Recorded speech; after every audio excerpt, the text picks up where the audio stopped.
Uyu munsi rero tugira twige ikintu bita kielezi canke se intumbuzi. Iyo tuvuze intumbuzi ni ikintu gishobora kudondora ikintu uko kiri, niba ari uko gikora, mbese uko ikintu kigira gute, uko ikintu gikora. Nk'akarorero tugira dutangure rero turabe uyu munsi mbega bimeze gute, tugira turabire hamwe intumbuzi. Vielezi ni nini sasa? Vielezi ni maneno yanayotumika kuelezea au kubadilisha maana ya kitenzi, sawa, kivumishi au kielezi kingine katika sentensi. Mara nyingi kielezi kinaeleza jinsi kitenzi kilivyofanyika au jinsi kitendo kilivyofanyika, ni lini kilifanyika au ni wapi kilifanyika. Ni kujua wapi walipofanyia kitendo hicho ndo kielezi. Ni kuvuga yuko rero ngo kielezi ni n'amajambo aza kwerekana canke se aza gusobanura neza uko ikintu kimeze, canke se guhindura ikintu ubusobanuro bwaco, kwerekana aho cakorewe, mbese kwerekana aho ko gikorwa, no kwerekana igihe cako n'igihe cakorewe. Turafise rero n'ubwoko bw'aya majambo bita vielezi. Kielezi cha namna. Kielezi cha namna ni kuvuga ni intumbuzi y'ukugene, namna au jinsi. Ko umuntu avuze namna ya kufua nguo, n'ubundi akavuga jinsi ya kufua nguo, byose bisobanura ngo uko bamesa impuzu, byose bisobanura ico kintu kimwe, uburyo bwo kumesa impuzu. Uko bamesa impuzu, intumbuzi y'ukugene. Sasa turabire intumbuzi y'ukugene ariyo bita kielezi cha namna. Pia kinachojulikana kama kielezi cha jinsi, arico kinamenyekana ko ushobora kuvuga namna ukavuga jinsi, ni jambo limwe, vyose bisobanura kumwe. Kielezi kinaelezea jinsi kitendo kilivyofanyika, kucherekana chahise gisobanura uko igikorwa cakoze.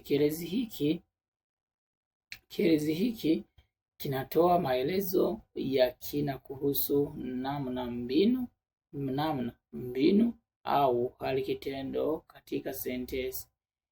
Hali ya kitendo katika sentensi ngo gishobora kwerekana uko ikintu kimeze, uburyo gikorwa ico kintu, canke se ukuntu kimeze mu ryungane, kwa kawaida, mu buryo mu buzima busanzwe.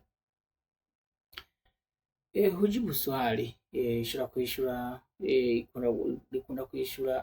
bakunda kwishura ku kibazo cabajijwe vipi canke se gute. Ico kintu rero iyo ntumbuzi ukunda kuyibona iyo umuntu ngo yabajijwe ikibazo akabazwa ngo gute. Akabazwa gute, igikorwa cagize gute, kiba carakozwe, niho aca akoresha intumbuzi y'ukugene, aza gusobanura ukungene vyagize gute, ukungene vyaduwizwe, ukungene vyakozwe. Sawa, turabandanya. Sifa ya kielezi cha namna. Ni kuvuga rero ibintu biranga kielezi cha namna. Hueleza jinsi kitendo kilivyofanyika. Kielezi cha namna kinatoa taarifa kuhusu hali au mbinu ya kutekelezwa au kuelezwa kwa kitendo. Ni kuvuga ngo kielezi cha namna gitanga neza na neza amakuru ku kintu cakozwe n'uburyo bakoresheje kugira ico gikorwa kigira gute, kihere. Akarorero, alitembea polepole. Hapa polepole inaelezea jinsi alivyotembea. Urumva yagiye gake gake, rero vyerekana uko umuntu yagize gute, yatambuka. Kinaweza kuwa neno moja au neno mengi au maneno mengi, ushobora kuba ijambo rimwe canke kama majambo menshi. Kielezi cha namna kinaweza kuwa neno moja au kikundi cha maneno ambacho kinaleta maana ya jinsi kitendo kilivyofanyika. Urashobora kuba ijambo rimwe canke se umugwi w'ayandi majambo yerekana neza uko ibintu vyagize gute, uko ibintu vyakozwe. Turaba akarorero ngaha, alifanya kazi kwa bidii, ngo yakoze akazi yivuye inyuma. Hapa kwa bidii ni kuvuga kwiva inyuma ni ikielezi cha namna, ubu cerekana uko umuntu yagize gute, uko umuntu yakoze. Rero ico ni ikielezi ca namna cakise n'intumbuzi y'ukugene nk'uko dusanzwe tuyikoresha. Sasa kingine hapa kinabadilika kutegemeana na kitendo, ngo kirahinduka bitewe nuko igikorwa kirimo kiragenda gikorwa. Kielezi cha namna kinaweza kutumika kwa vitenzi tofauti, birashobora gukoreshwa n'integuza zitandukanye n'amavuga atandukanye. Sawa, nk'akarorero ili kueleza jinsi ya kitendo kilivyofanyika, kugira ngo vyerekane uko vyagize gute ivyo vyakoze. Nk'akarorero, alikimbia haraka na aliandika upesi. Vyote mahali pa kuwekwa kielezi.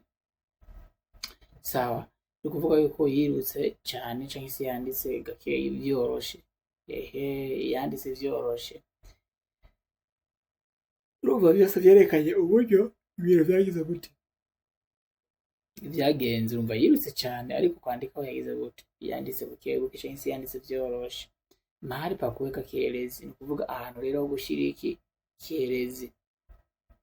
Kielezi cha namna kinaweza kuonekana baada ya kitenzi kikuu, kirashobora kuba kinyuma kiri imbere aco bitangurira irivuga nyamukuru katika sehemu nyingi za sentensi, mu bice bimwe bimwe bitandukanye canke ibice vyinshi vya mungane vy'amavuga, au kutegemeana na muhtasari wa sentensi, ni kuvuga bitewe n'ukuntu iryo yarigize gute, yari ryubatse. Mfano, aliendesha gari kwa makini, ni kuvuga aliendesha gari kwa makini.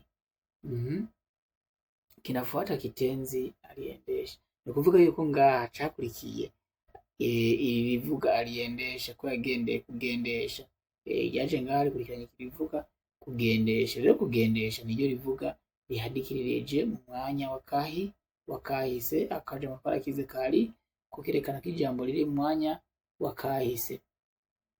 Ndibaza ko umwe wese ngaho abitahura. Mifano ya kielezi cha namna.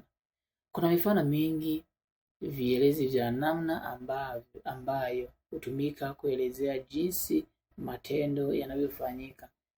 Hariho uburiro bwinshi bwo kwerekana ukungene kitenzi canke se vielezi vya namna bishobora gukora mu ryungano. Ati rero mu ryungane rero bimwe bimwe ni polepole, gake gake. Alienda polepole, kuvuga yerekana uburyo umuntu yagenda haraka, yagiye anyaruka, haraka kunyaruka, yerekana ukuntu umuntu yagiye anyaruka. Kwa furaha, anezerewe, yerekana ko yagize gute, anezerewe. Watoto walicheza kwa furaha, ni kuvuga vyerekana ko abana bakinye banezerewe canke se bishimye. Kwa uangalifu, ni kuvuga kwa umakini canke se kwa uangalifu, ico ni ikintu kimwe. Novuga attention, kwa attention novuga gute, bigengeseye. Ni kuvuga ko rero dereva aliendesha gari kwa uangalifu. Dereva ngo yakore, umushoferi yagendesheje igari, imodoka yagize gute, yigengeseye. Mvo vyerekana uburyo yagize gute, yigengeseye upesi. Ni kuvuga alifanya kazi upesi, ni kuvuga akoze akazi yoroshe. Vyerekana uburyo akazi kari kugize gute, kakozwe.